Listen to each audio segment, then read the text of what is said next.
Suffering is a mental construct, okay, which is created by man. There is nothing like suffering.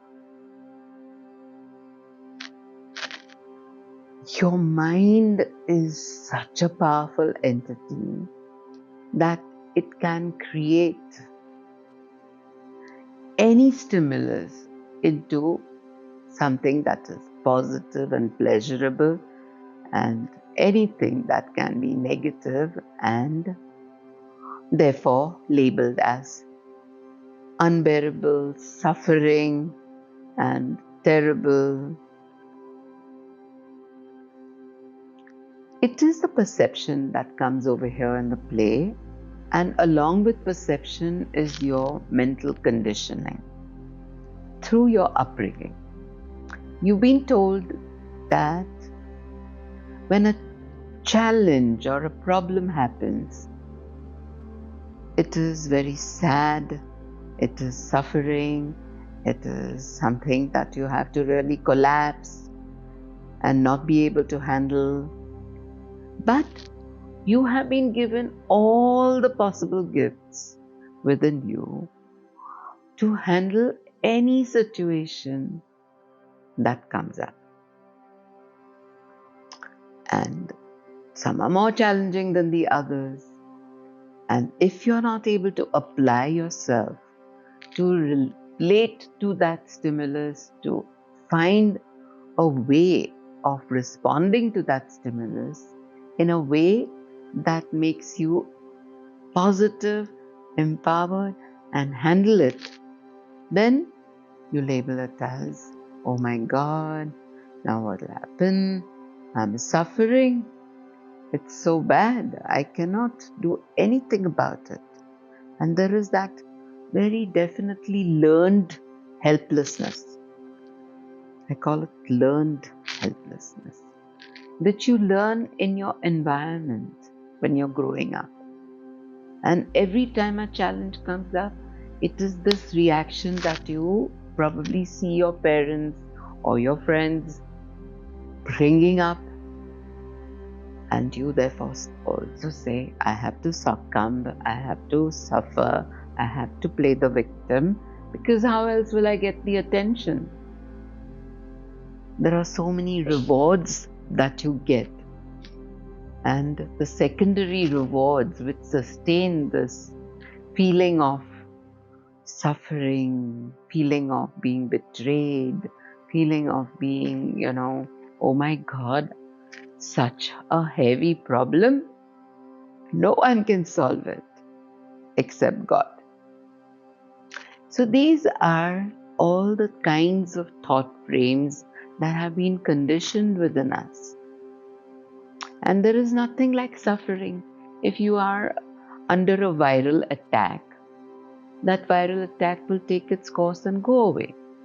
If you have cancer, you have to work at your chakras and let it go out. But if you don't work at it, if you don't accept it as a challenge, don't do anything about it, then you will just silently keep on and on in the thought patterns, create that state of mind which is debilitating, which is not really empowering you to handle the situation.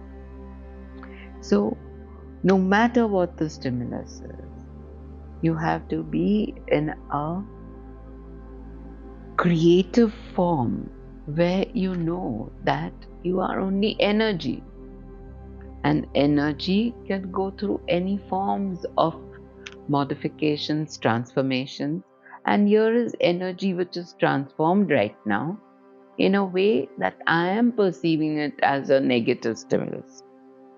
Actually, there's nothing. And if I don't perceive it as a negative stimulus because of my conditioning, then it is a challenge to play with and everything is good. I will fight this, or it's not all about fight as well. I will really handle this in a way because I've been given all the powers which are there within me, which are God-like powers. and they will counter any attack on my nervous system to crush it, to create that kind of feeling that, oh my God, what is happening? Now I cannot handle it. How did a mosquito come in? Okay. So that's the way I feel today in the world.